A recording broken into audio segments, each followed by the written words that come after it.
Good evening, everyone, and welcome. Lately, we have been trying out this experience of inviting you into my home. I don't know what you all have thought about this, but for me, it has been a pleasure to welcome you.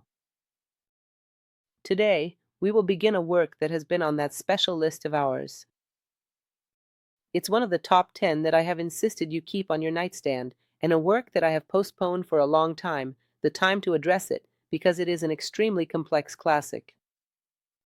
But as time has gone by, we have already explored Tao Te Ching, the Kybalion. On the hero's journey, we are all alive, so let us embark on a bold endeavor, not necessarily greater, but certainly equivalent. We are going to work with a book that I am very fond of, which is The Light on the Path. This Light on the Path is a small work, and it likely shares the same origin as The Voice of the Silence. Helena Blavatsky, in the introduction to The Voice of the Silence, says that this work is a recollection from a larger book called The Book of the Golden Precepts, which is given to the apprentice in Eastern schools. She is said to have memorized some verses from this work. And later, another author, also from the Theosophical tradition, Mabel Collins, transcribed some other verses, some other documents, which come from another section, but also from this work. It is a larger work that has been written over the course of time. An ancient and traditional book. So, we'll discuss, having already spoken about the voice of the silence in a previous lecture, we will now address the light on the path, which, as it is said, was brought to the West at a certain moment to establish a bridge of consciousness between the Western and Eastern mindsets. Mabel Collins, who is credited as the author, actually states that she was not the true author. It is said that it was dictated to her by an Eastern master. I do not know exactly how this dictation took place, but she refers to a certain master by the name of Hilarion. Let us talk a little about this concept of a master. We will explain it in more detail. That story is coming up soon. But she is said to have received this dictation, this part of the work, as a way to communicate some of the Eastern mindset to the West. A way to re-establish contact.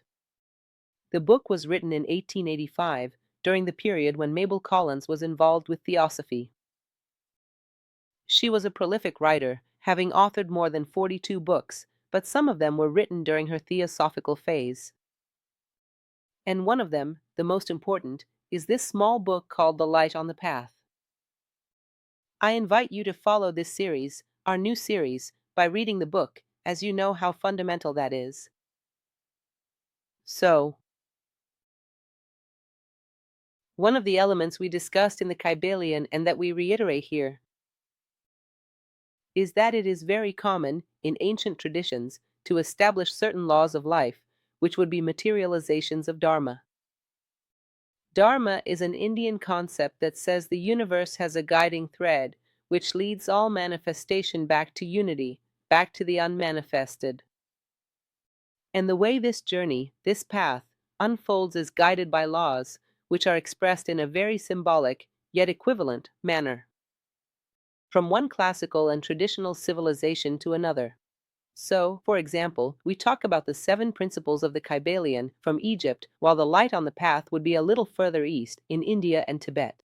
But we have many civilizations that tell this story. It is almost like a via crucis, the path of humanity returning to unity, the journey of manifestation returning to the unmanifested. And this is a book that also describes a bit of this journey, some of the laws that govern this path. We'll see that the name, Light on the Path, itself already deserves an explanation. For those who follow my series, you know that I like to explain. In Gibran's The Prophet, even the nuances and the details. This is very important, because in very concise books, there is much hidden between the lines. The very name, Light on the Path, light. We know that it is associated with wisdom. The path that we seek to develop would be our journey of expanding consciousness. This is an important detail because the path is created as the traveler exists. It is a living path. The human being is a being under construction. We are built as we walk the path. Let me try to explain this to you in a way that makes it clearer. I have sometimes given the example of Parmenides, which is the way Parmenides saw it. He said that evolution is nothing more than light spreading over darkness. And let us try to understand this mindset through a practical example here in this room. Let's say we had 10 people here, and I turn off the light.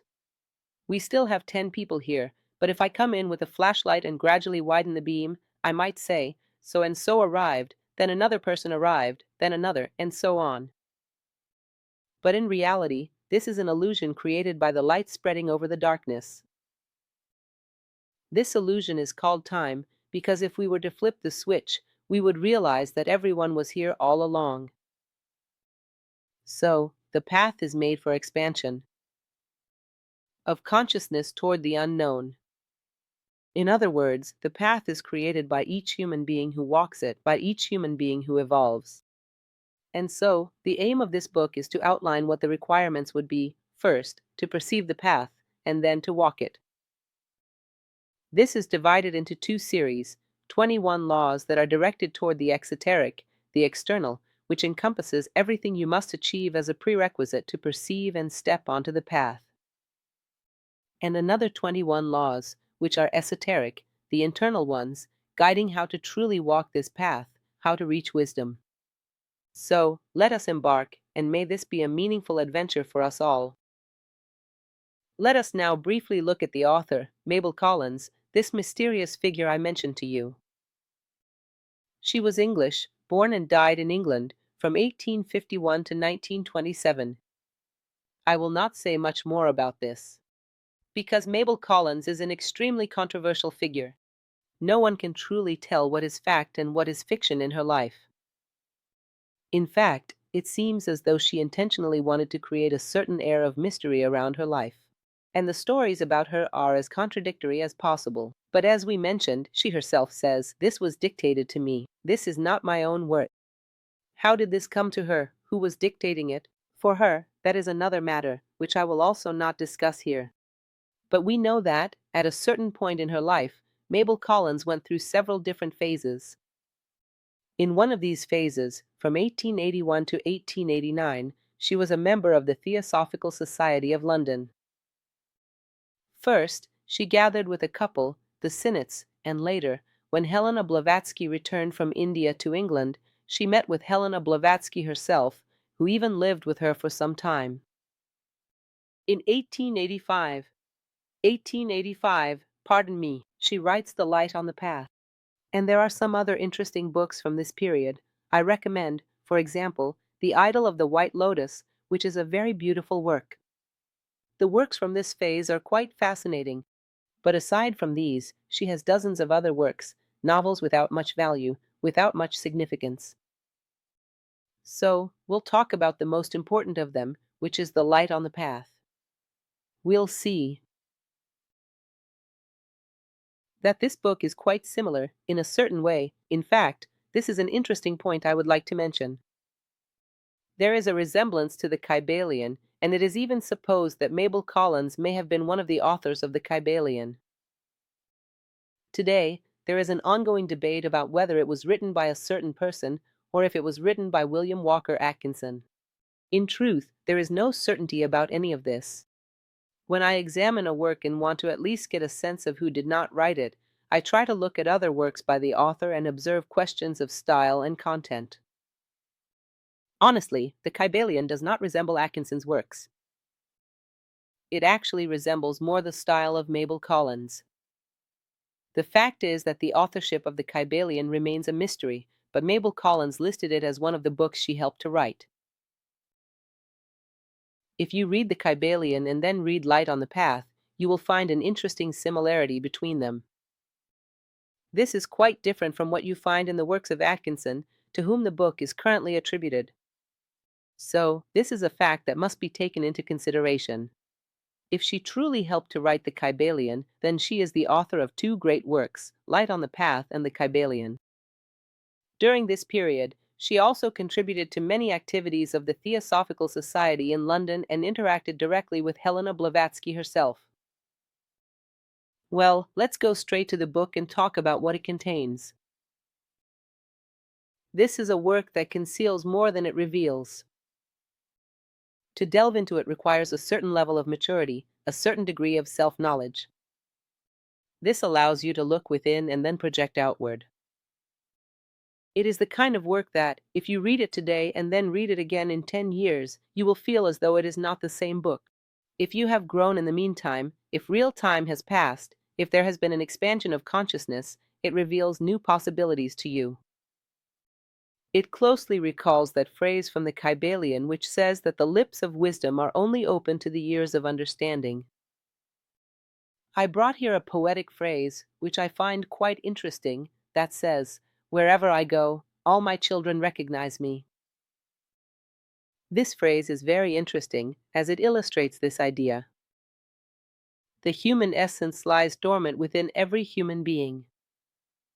When the moment comes for it to awaken,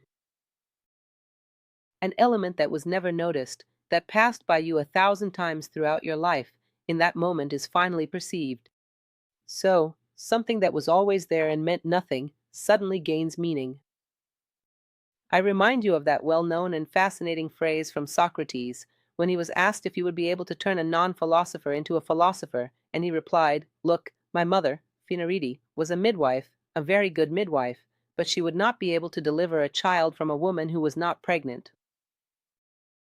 In other words, if there is no such pregnancy, no germination of knowledge, of wisdom, knowledge passes around us and we do not recognize it. The moment we recognize ourselves as children, when the Father passes by us, he is recognized. So, it is a book that has its own moments to be understood. Each person will understand it as their own moment arrives, and also according to the depth they have achieved within themselves. The deeper within, the more expansive without. So, continuing. Right at the beginning of the book, there is a very beautiful passage before entering the 21 esoteric and exoteric laws, which I'll read to you. One important detail to understand, explaining a bit more about these steps. The 21 exoteric steps are like a gateway for a person to purify themselves, to understand what the path is, and to desire the path. And the others are meant for you to move forward. I compare these two things. The alchemical works, the stages of the alchemical work. The 3 alchemical works, which I have already spoken to you about on another occasion. The first of them is the black work, which is the descent into the basements of consciousness, to see that whole set of defects, weaknesses, all your little untamed animals that still live within you. This is the realization. Then comes the white work, which is albedo. It means mastering all these forces, not eliminating them, but simply educating them so they serve you, taming them so that they obey your command. And then, only after these 2 phases, comes the red work, which is the rubido, the ascent of consciousness toward the divine, toward unity. So, imagine, in relation to the light of the path, that the first 21 steps are the black work and the white work. Only then. The next 21 steps follow the path of the rubido, that is, the path of the red work, which is a journey inward, an advance toward the human ideal. We'll begin by looking at the 21 steps of the exoteric, external stage, the preparation to see the path. These are very short phrases, and we will try to comment on them as much as possible. So, we will see that right at the beginning of the book, there is a very interesting text that says the following. Before the eyes can see, they must be incapable of tears. Before the ear can hear, it must have lost its sensitivity. Before the voice can speak in the presence of the masters, it must have lost the possibility of causing harm. Before the soul can stand in the presence of the masters, it is necessary that its feet have been washed in the blood of the heart. So, notice that this text speaks of the tears of self-compassion, of self-pity, of ears that listen to meaningless words, of everything that is personal and that restricts a person's interests. One will not find their own essence if they do not seek it.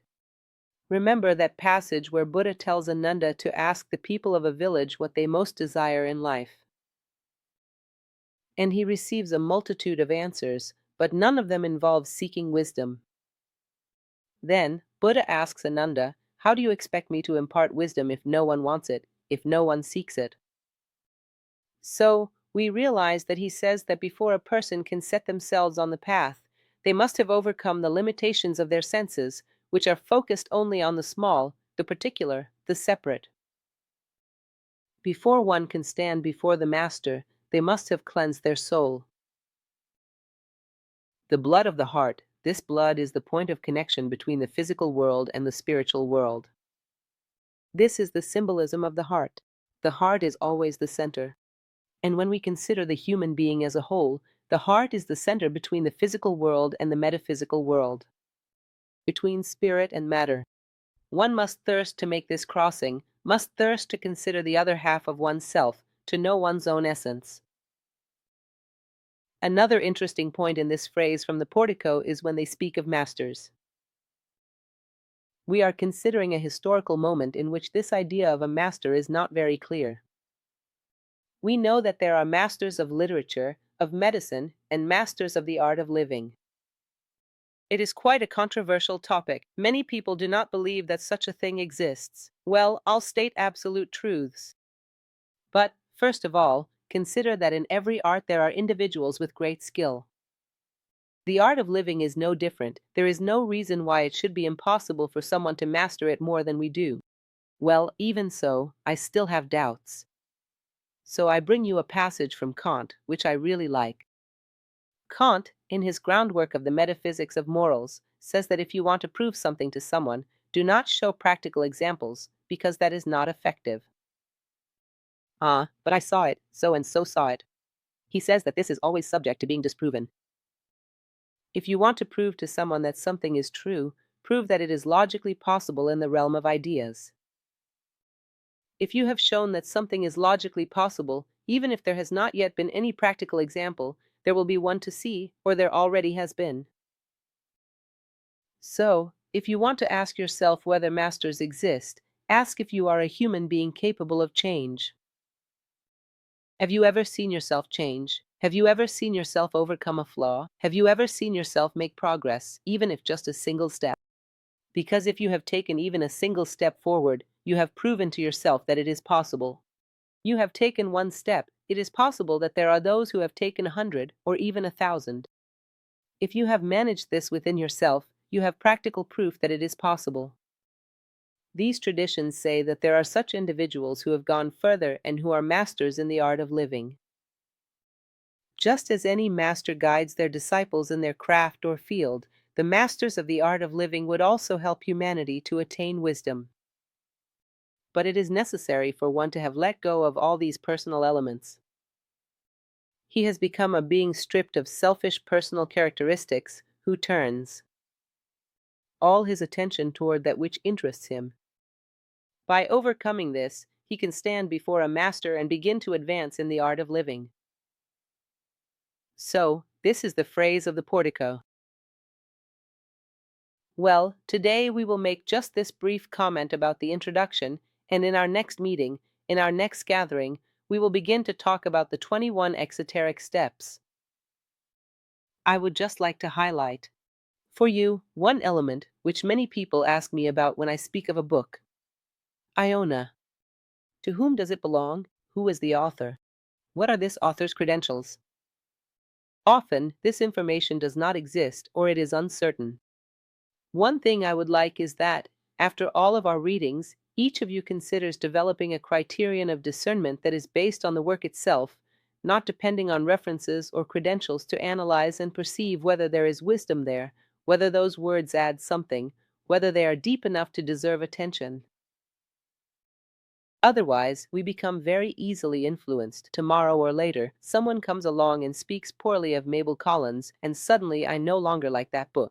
Or, as with the Kybalion, tomorrow or later, someone says the author is not who we thought, but someone else, and people already start to question whether all of it is valid. Be careful, because things have value in themselves, the rest are just labels. If someone on the street hands you a text, whether it's Joao da Silva or someone completely unknown, we must apply philosophical discernment to read it and find within it a quality that justifies its value. A text can become a classic regardless of needing all these credentials. Because if we are not careful, we become very vulnerable, and someone could come along and, through a rumor or a slander, steal beautiful things from us. Beautiful things do not need labels. They are beautiful in themselves, for what they offer us and for what they add to our lives. Reflect on this for a moment. We will continue, then, in our next meeting. Thank you.